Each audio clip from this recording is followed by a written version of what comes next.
Boom! Amazo Virus Wonder Woman on the crate. DC Icons did a good job with this figure, I think, and I'm really excited about opening this one up. And I was even more excited to even get this figure based on what I consider the failings of the DC Rebirth 7-pack Wonder Woman. On the back, Swamp Thing, not interested. The figure looks too small. Wonder Woman, Cyborg, already have it. Deathstroke looks amazing. You'll want to note that it's actually a different head sculpt. They didn't give us this head sculpt on this figure here, as you're going to see. But yeah, really excited about this figure because the one from the Rebirth pack was just way too big. Paper showing how to use accessories and other figures, blah, blah, blah. Let's get her out of the package. That's really what I want to do. Now I'm going to display this Wonder Woman with my regular DC Icons because they never gave us a classic Wonder Woman. Why didn't they give us a classic Wonder Woman? Pop all the accessories out. Yeah, that's it. And then pop out Wonder Woman. Oh my god. Oh, she's got the thing around her waist. Good.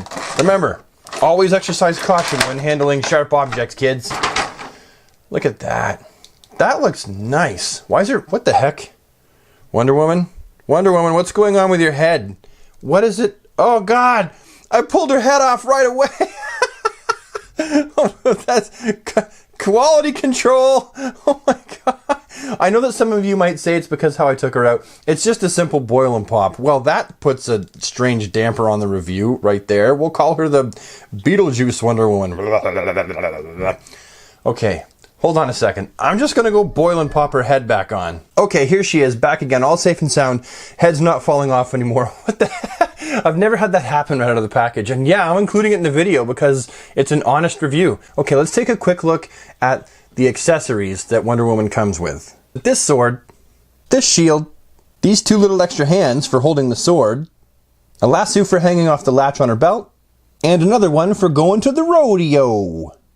Now taking a quick look at her face, I think that this face and the way they painted it, it looks very much like the one that came in the 7-pack, but it does seem like it's improved just a little bit, except for I want to point out that the tiara is actually different. It's not the same tiara. But yeah, other than that, I mean, she's completely different, right? The costume is different. This is the Amazo Virus costume she was wearing during that whole storyline. She's got the skirt. I love the fact it's the skirt that they gave her. This thing here is what attaches the shield. I'll show you in a second, but the shield attaches to this. Here's her skirt from behind, and there's her body. I want you to see the detailing they put in here. I mean, they really just did an amazing job on this figure. Let's go all the way up and look at her legs. There's her boots. Her feet seem a little bit small, to be honest. Like, it's going to be hard to stand this figure up.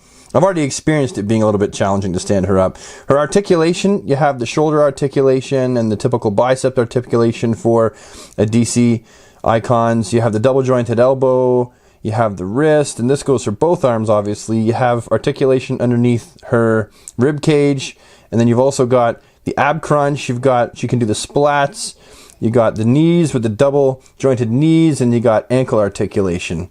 I think that this figure is probably one of my all-time favorite Wonder Woman figures that I've seen so far. One thing I'd like to point out about this figure is that on her back we have this attachment, I'm guessing, for her shield, and the problem with that is it gets in the way of the hair, and her head, no matter what you do, is always pointing down. She's always looking down a little bit until you take this off. So I'm just going to go ahead and take this off so that you can see her straight on when I pose her. You just pull her arms back and pull it down, and it comes right off, just like that. And now, as you can see, when she's standing, her face, she can actually look straight a whole lot easier than she was. But let's go ahead and attach the shield to this piece on her wrist, and it just attaches right in there. Like that. It's kind of loose. Whoa, very loose. Let's get it back on there again. Get on there. Get on there. Oh my crap. Okay, so as you can see, it does fit nicely. And for posing, it's fine, but it is really loose, and like it fell off of her wrist like 3 times as I was putting it on. So that was definitely kind of annoying. Let's get a fist on there that can hold a sword. So we're going to attach this one now. Pull that right off there, and it just attaches via a little peg. You just stick it right in there like that, and then we can stick Wonder Woman's sword in her hand. And I'm also going to go ahead and hang her little lasso right there off the clip. Man, I think that she's going to display really nicely. What do you think? I mean, is this a figure that you've been waiting for and that you would like? Again, kind of sad that although I'm going to display this with my classic characters from the DC Icons, they didn't make a classic Wonder Woman, and that is kind of saddening. Okay, and here she is displayed between the Big Bertha Wonder Woman from the 7-pack and the DC Universe Classics stock Wonder Woman. And as you can see, she's definitely smaller than the DC Universe Classics, which is expected, but she's also smaller than the Big Bertha Wonder Woman. Now, we knew this going in, that she was going to be smaller, but the size comparison is just crazy. You could actually display this figure with your Rebirth 7-pack and it would be more in scale, but then the costume would be way, way out. And then who would you display this Wonder Woman with? Because the only place that this Wonder Woman's costume fits in is with the Rebirth universe.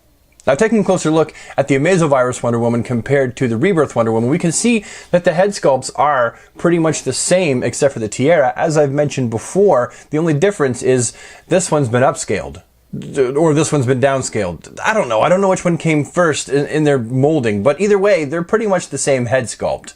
So here she is standing alongside some of her other Justice League compadres from the regular DC Icons line: Aquaman, Flash, Superman, Batman, and Green Lantern. And as you can see, I think she fits in quite nicely as far as scale goes. I mean, yeah, she's from a completely different DC Universe timeline, which kind of messes up the display a little bit, but you gotta work with what you have, and they didn't give us a classic Wonder Woman. However, they did give us this one, and I think that she's gonna look just splendid displayed alongside these figures. As you can see, the scale is just right.